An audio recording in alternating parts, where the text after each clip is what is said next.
श्रीमद कुंज विहारे नमः। श्री स्वामी हरिदास विजयतेतराम। श्री कुलशेखर जी भगवान की कौस्तुभ मणि के अवतार कहे जाते हैं।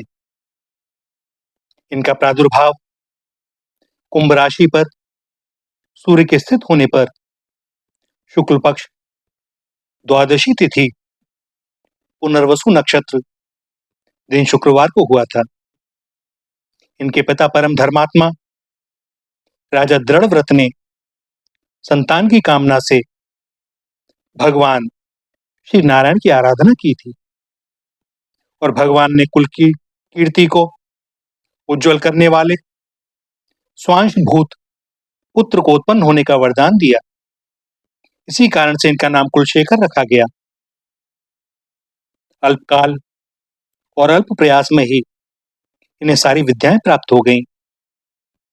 इनको सब प्रकार से सक्षम देखकर राजा दृढ़व्रत ने राजकाज इन्हीं को सौंपकर स्वयं संन्यास ले लिया। श्री कुलशेखर जी श्री राम जी के उपासक थे, अतः इन्होंने अपने राज्य में श्री राम राज्य का आदर्श उपस्थित किया।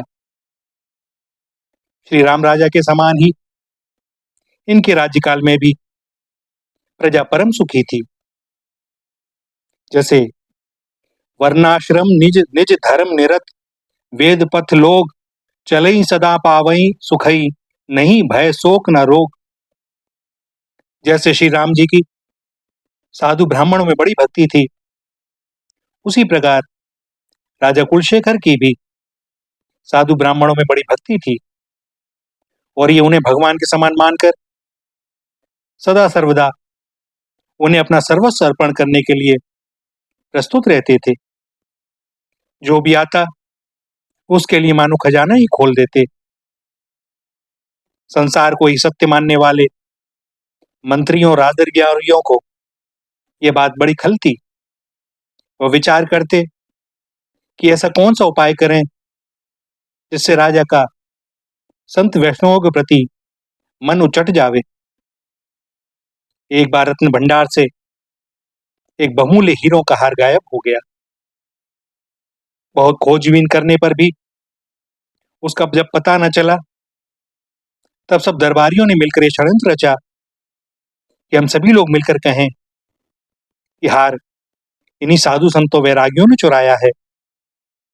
अच्छा मौका है, इस प्रसंग से राजा का मन इन साधु संतों की ओर से अवश्य फिर जाएगा। बात की बात में इन सब लोगों ने एक साथ राजा से मिलकर साधुओं की चुगली की। इन्हीं लोगों ने हार को चुराया है। दृढ़ निष्ठावान राजा कुलशेखर ने कहा, यह कदापि संभव नहीं। मैं अपने कथन एवं साधुओं की सत्यता की प्रामाणिकता के लिए शपथ करूंगा। और ऐसा कहकर राजा ने कलश मंगवाया। उसमें कुछ स्वर्ण मुद्राएं और एक अत्यंत विषधर काला नाग बंद कर दिया और कहा कि अब मैं कलश में हाथ डालकर स्वर्ण मुद्रा निकालता हूं। यदि साधु संतों ने हार चुराया होगा तो वह नाग मुझे डस लेगा, और यदि नहीं चुराया है तो मेरा बाल भी बांका ना होगा।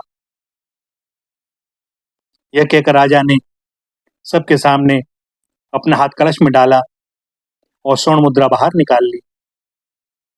सांप उसी कलश में बैठा बैठा हिला भी नहीं, काटना तो बहुत दूर की बात।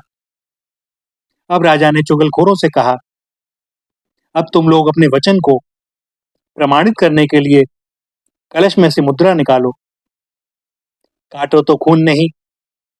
षड्यंत्रकारियों के होश उड़ गए, उनका मुंह काला हो गया और वे लोग अपनी करनी पर बड़े लज्जित हुए। किसी का भी साहस ना हुआ कि उस कलश में हाथ डालकर मोहर को निकाल ले। संयोग की बात, इसी बीच किसी ने आकर सूचना दी कि वह महाराज वह हार मिल गया है। अब राजा इन षड्यंत्रकारियों पर बड़े कुपित हुए और सारे राज्य में घोषणा करवा दी कि जो कोई संतों में अभाव करेगा उसे प्राणदंड दिया जाएगा। संतजन इस बात को जानते हैं और उनके चरित्र साक्षी हैं। इस कलिकाल में प्रेम से भगवान प्रकट हो जाते हैं। प्रेम ही भगवान का प्रकट स्वरूप है। वह व्यक्ति बड़ा ही अभागा है जिसके हृदय में भक्ति का भाव है। राजा कुलशेखर श्री रामचंद्र जी की लीला और उनके गुणों को सर्वदा प्रेम पूर्वक सुनते थे। एक ब्राह्मण देव नित्य प्रति आकर इन्हें रामायण की कथा सुनाया करते और धीरे धीरे वह जान गए थे कि राजा का स्वभाव कितना कोमल है, कैसा भावुक है। क्योंकि भगवान की कथा प्रसंगों से सुनते तो वे भाव से भर जाते और इसीलिए वे पंडित जी महाराज इन्हें सीता हरण सरी के प्रसंगों को सुनाते नहीं थे। एक बार वे ब्राह्मण व्यास बीमार हो गए और उन्होंने अपने पुत्र को राजा को कथा सुनाने के लिए भेज दिया। अब पुत्र तो राजा के स्वभाव के बारे में जानता नहीं था, सो एक दिन वह पंचवटी का प्रसंग कर बैठा कि श्री राम जी श्री लक्ष्मण जी को श्री सीता जी की रक्षा में नियुक्त कर स्वयं अकेले ही खरदूषण आदि 14,000 राक्षसों का मुकाबला करने के लिए सन्नद्ध खड़े हैं। सामने राक्षसों की विशाल सेना धरो पकड़ो मारो कहते हुए श्री राम जी को घेर लेती है। पंडित जी कह रहे हैं, 14 सहस्त्राणी रक्षसाम भीम कर्मणाम एकश्च रामो धर्मात्मा कथम युद्धो भविष्यति। अर्थात धर्मात्मा श्री राम अकेले 14,000 राक्षसों से युद्ध करने जा रहे हैं। इस युद्ध का परिणाम क्या होगा। परम भावुक भक्त नरेश श्री कुलशेखर जी को यह प्रसंग सुनकर ध्यान नहीं रहा कि वे भगवान की लीला कथा सुन रहे हैं। उन्हें तो यही जान पड़ा कि अभी अभी खरदूषण आदि अकेले श्री राम से लड़ने आए हैं। अतः उन्होंने भावावेश में तत्काल शंख बजाकर सेनापति को आज्ञा दी कि शीघ्र ही सेना सजाकर पंचवटी के लिए प्रस्थान करो।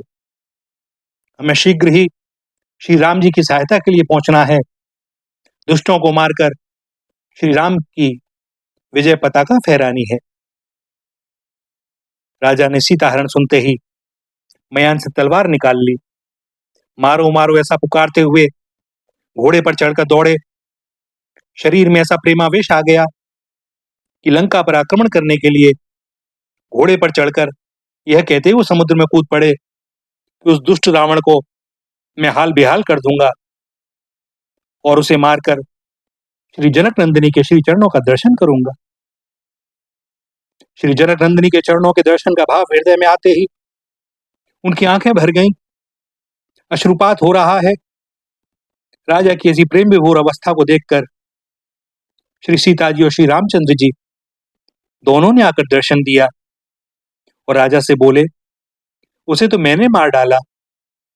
उस नीच ने जैसा कर्म किया था उसे वैसा फल मिल गया है। अब तुम घर लौट चलो। भगवान श्री राम जी के ऐसे वाक्य सुनकर राजा को बड़ा सुख हुआ। हृदय में जो दारुण कष्ट था वह दूर हो गया। इष्ट रूप के दर्शनों ने राजा को मानो पुनः नया जीवन प्रदान कर दिया। भैया, राजा ने जब घोड़ा समुद्र में कूदा दिया तो श्री प्रभु ने तत्काल प्रकट होकर घोड़े की रास थाम ली थी और बोले, मैं उस दुष्ट रावण को मार के आ गया हूं। राजा को विश्वास ना हो, वह बोला, आप मार आए हैं तो माता सीता कहाँ है। तब भगवान को भक्त की इच्छा को जानकर श्री युगल स्वरूप में प्रकट होकर राजा को दर्शन देना पड़ा। अपने सखा परिकरों के सहित पुष्पक विमान पे आरूढ़ श्री युगल सरकार का दर्शन कर राजा कुलशेखर कृतकृत्य हो गए। भैया, भगवान की लीलाएं भक्त के भावों के अनुसार चलती हैं। पता नहीं भक्त का कौन सा भाव जागृत हो जाए और उसे संभालने के लिए श्यामा शाम को फिर भक्त के भाव के अनुसार लीला रचनी पड़ती है, क्योंकि वे अपने भक्त के सदा अधीन रहते हैं। ये ऐसा संबंध है जिसके बारे में कुछ कहा नहीं जा सकता। शब्दों की सामर्थ्य नहीं, वाणी मौन हो जाती है। ऐसे भक्तों का जब चरित्र देखो तो समझ नहीं आता कि कौन भक्त है और कौन भगवान। श्री राधा, श्री राधा, श्री राधा।